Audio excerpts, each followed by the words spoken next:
Yes, next we are doing repo rate. ठीक है, अब रेपो रेट क्या होता है वही सबसे पहले हम क्या लिखेंगे यहाँ पे, डेफिनेशन लिखना बहुत ज़रूरी है। ओके, तो repo rate refers to the rate of interest at which RBI lends money to the commercial bank.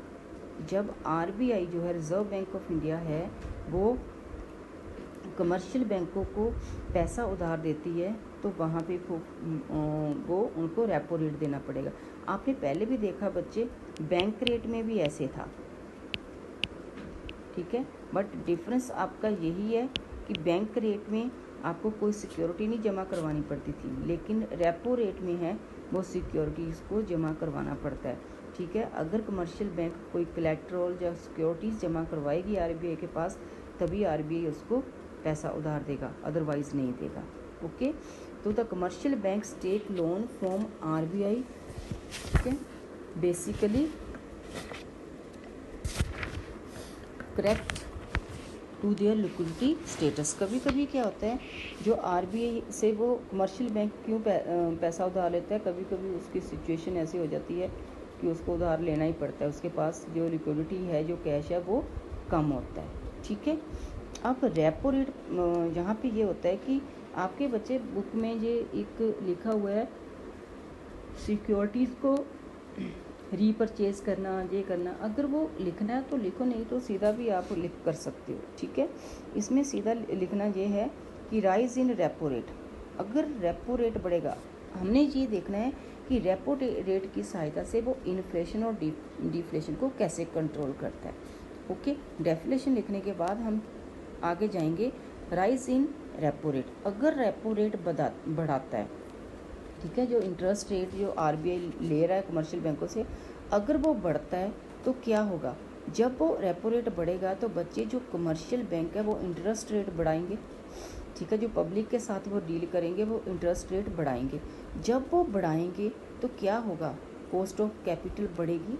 समझ में आ गया, जब कॉस्ट ऑफ कैपिटल बढ़ेगी तो बच्चे जो पब्लिक है वो नहीं खरीदेगी। क्लियर, जब वो नहीं खरीदेगी तो जो डिमांड है क्रेडिट की, लोन की डिमांड है वो कम होगी।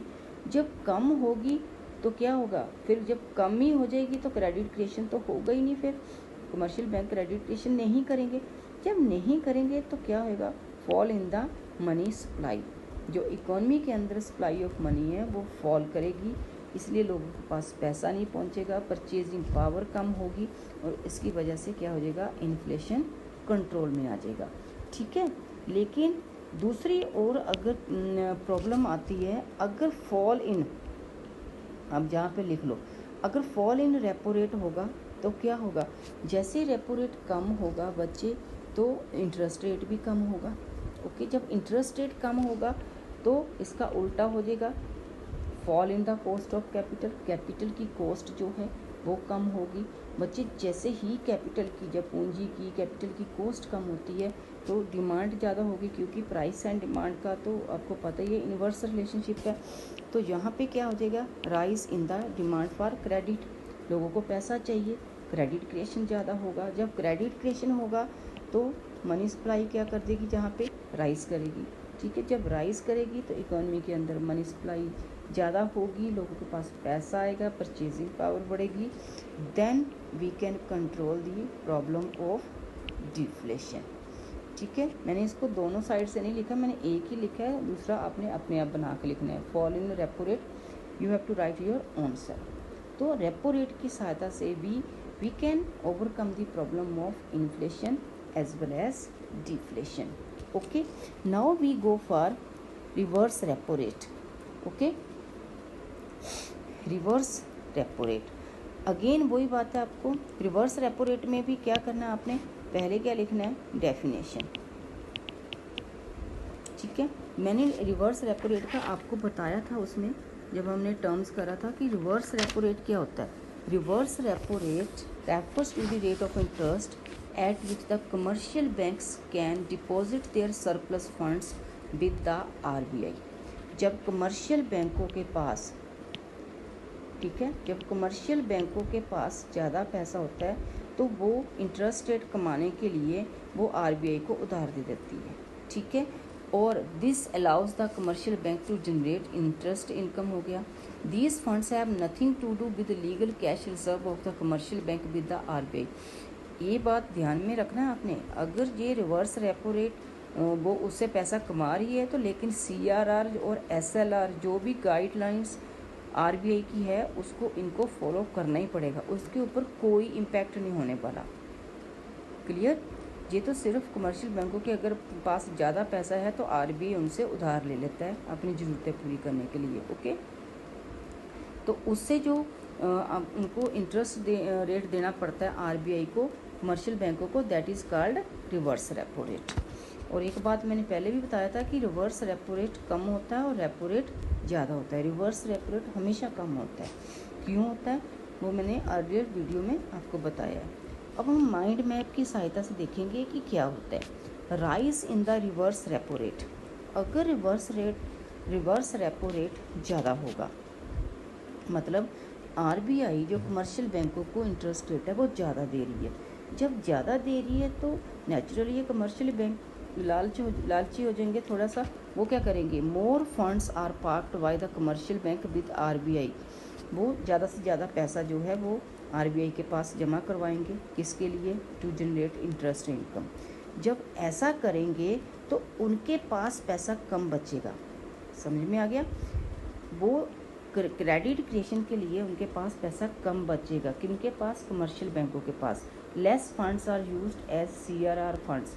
अब CRR के लिए जितना भी है वो कम पैसा ही फिर बचेगा। क्यों? क्योंकि वो ज़्यादा पैसा तो वो RBI के पास जमा करवा रही है, उससे इंटरेस्ट रेट ले रही है। जब उनके पास कैश रिज़र्व कम बचेगा तो जितना कम कैश रिज़र्व होगा तो CRR भी कम रखना पड़ेगा। ठीक है, और उसकी वजह से फिर क्या होगा, पैसा कम बचेगा तो क्रेडिट क्रिएशन कम होगा। ठीक है, जब क्रेडिट क्रिएशन कम होगा बच्चे तो सप्लाई ऑफ मनी भी कम हो जाएगी। इकोनॉमी के अंदर मनी सप्लाई नहीं होगी, कम होगी तो लोगों के पास पैसा कम होएगा। जब पैसा कम होएगा तो क्या होगा, जो हो जाएगा जो इन्फ्लेशन है, क्योंकि डिमांड नहीं लोग करेंगे तो इन्फ्लेशन अपने आप कंट्रोल हो जाएगी। ठीक है, तो इस प्रकार जो रिवर्स रेपो रेट है वो इन्फ्लेशन को कंट्रोल करता है। अब हम दूसरी सिचुएशन को देख लेते हैं। अगर बाई चांस जहाँ पे डिफ्लेशन है तो क्या अगर हम लेस करते हैं, less in reverse repo rate, अगर RBI जो है वो कम दे रहा है, रिवर्स रेपो रेट कम दे रहा है, जब कम दे रहा है तो लेस फंड्स, क्योंकि कम रेट मिल रहा है तो जो RBI जो कमर्शियल बैंक है वो थोड़े पैसे जमा करवाएंगे।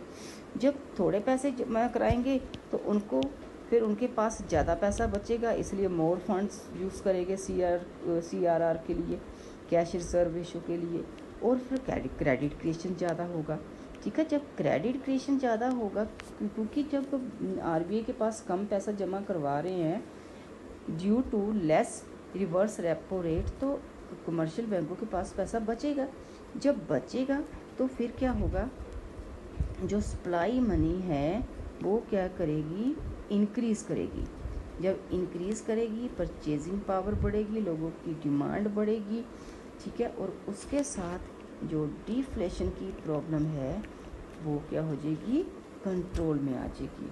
ठीक है, तो in this way reverse repo rate is helpful for the problem of to control inflation as well as deflation.